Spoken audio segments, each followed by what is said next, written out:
Сәлеметсіздер ме, қазақ елі? 9 сәуір қазақ күнтізбесі бойынша мемлекеттік тіліміз қазақ тілі болып белгіленген.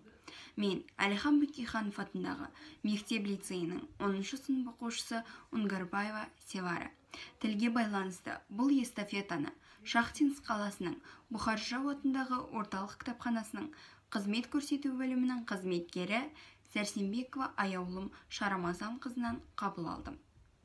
Республикалық жас ақындар сайысының жеңімпазы, талантты ақын, ұлағатты ұстаз Сәрсенбекова Самал Шарамазан қызының тіл құдірет өлеңі. Тіл құдірет. Мен үшін ең ардақты ана тілім, ана тілмен таңым атып батты түнім. Ана тілім арқылы армандаймын, тәтті тілмен тынысты тыныш түнім. Теңіздің тасқынындай толқын аққан, тіл теңіз, тарих жылмен толқып аққан. Ана тілге айбынды ақындарым, сұлу сөзбен аққұба ойды таққан. Тіл мұрасы бізге қалған атаның, тілімнің құдіретінен от аламын.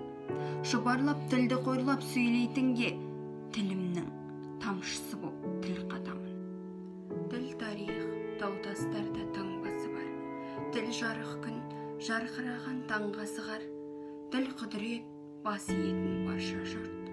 Қастерлеңдер, кәрілерің